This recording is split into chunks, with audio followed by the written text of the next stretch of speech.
This will tell us where gold is likely to move to. So it's telling us we should see the first rally to about 4,600, 4,700, and then it'll go up to about $5,100 per ounce going forward. So there's a pretty nice projection. Obviously, if gold gets some traction here. For the last 2 months, we said, oh my gosh, look at gold. It goes up $100 every day. Oh my gosh, another new high. Oh my gosh, another new high. Look at it on a log graph. It is, I won't say insignificant, but it is a small rally relative to 2010-11 and 1979-1980. So relative to the previous blow-off top, this is a meaningless rally. We only look at it in a log graph. That's what we should always do, because that tells us what the percentage gains are, which is what's important. Chris Vermeulen and adrianday outline that current price action in gold may look euphoric on the surface, but in reality, it's modest when viewed through a logarithmic lens. This tool reveals actual percentage gains.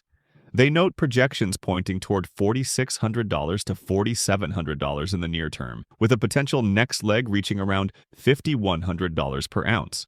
Despite the excitement surrounding gold's near-daily record highs, both analysts emphasize that this move is still minor compared to the massive blow-off tops of 1979 to 1980 and 2010 to 2011. In their view, the current phase is simply the early stage of a much larger structural rally. Once momentum builds again, gold's real parabolic phase could surprise even seasoned investors. If you found this analysis helpful, make sure to hit that like button, share it with fellow investors who follow gold and silver, and subscribe so you don't miss the next big update. This will tell us where gold is likely to move to. So it's telling us we should see the first rally to about 4,600, 4,700, and then it'll go up to about $5,100 per ounce going forward. So there's a pretty nice projection. Obviously, if gold gets some traction here, it could really pick up speed and go parabolic and give us, on the monthly chart, a couple huge green bars to the upside going forward. So that's kind of my take on gold at this point. Yeah. So if we were to kind of take where I think silver could pull back to, now I'm not going to use this particular sharp drop that we had. I think if we were to look for a retracement in silver, it has tagged the 318 level. I do think it could potentially work itself down to maybe even, $42, $43 an ounce if we have one more little bout of selling. But overall, when we look at this, the upside target for silver is pretty substantial at this point. If we take a look, we could see silver run all the way up to about $67 per ounce, which would be obviously a couple big green monthly bars. And I like to use silver for this analogy, which we need to be aware of, because when things that go straight up in price in a parabolic kind of bubble phase, they tend to come straight back down. So let's just go all the way back to the last bubble that you even talked about way back here. You got to be leery. You got to be a little worried when things go straight up like this, and everybody seems to be wanting to move into it at the same time. If we were to look at this and say, hey, where's that the $67, potential upside, we could still see, very big, huge spike to the upside in silver, a couple big green bars. We just need to be aware when things go straight up like this, they can come back down very quickly, and then they need to build a new base. So that's kind of where we are. I think there's quite a bit of upside in silver in miners. From there, I think eventually we'll see it pull back to some regard. It'll build a new launch pad, and then I think we're going to go a whole lot higher. In fact, I think it'll be something similar. Let me just go back to 2008. I think it'll be the same for gold and silver, whereas silver had this parabolic move. It shot up just before 2007 market top. And then we saw it pull back about 60+%. Juan Centauri from Tether, what are your priorities? When you're looking for a royalty deal or a royalty company, what are your priorities? Is it big? Can we do it? Can we do it fast? He's not saying how much is it going to cost us? Is it good value? Whereas in the royalty business, I won't name names, but if you ask the CEO of Franco and Wheaton and Cisco, what are your priorities? They don't say, well, is it something big that we can do soon? They say, is it good value? And I'm not sure that Tether, I'm not sure that they put value and discipline at the top of their list. That may not have much of a negative impact, for a year or two, but at some point that will have a that'll have an impact. I mean, the first thought, and it doesn't apply to people at this show, I don't think, but I know it generally it does. Just don't let this correction spook you. Can we say spook? I guess we're in New Orleans and it's Halloween, so we can. Yeah, okay. It's perfectly normal in the middle of a bull market to have a significant correction. This really isn't even a correction yet. Let's not forget that. This is just a pullback. But we haven't had a correction in this bull market since gold bottomed well, if you go back just to 3 years, we haven't had a correction. And it's perfectly normal to get corrections. So you think back to 2006, where the price of gold dropped about 30% in a week. Does anyone remember that? I mean, nobody remembers that anymore. It's just a blip on the chart. Now, when you were living through it, it was awful. But it's just meaningless at this point. So these sort of things are normal. And so what you really have to decide, I'm sorry, this was a closing thought, wasn't it? Keep going. The thing you really have to decide is, do I think this is the top, like 2011, like 1980, and we're going to go into the wilderness for another 10 or 15 years, or is it just a correction? If it's just a correction, you absolutely do not panic and do not even think of selling stuff after they've already dropped like this. And on the other side, I mean, if you really honestly think this is a top, I feel sorry for you, but there's no, seriously, what is the evidence for thinking this is a top other than the fact that I remember 2011 and I don't want to live through it again? Well, that's, if I may, and that's what I hear from so many people, but if I may, that is not, rational analysis. That's just emotion. So if you analyze the market, what are the reasons to say this is the top? And in my view, there are no reasons whatsoever. The fundamentals are still positive for gold.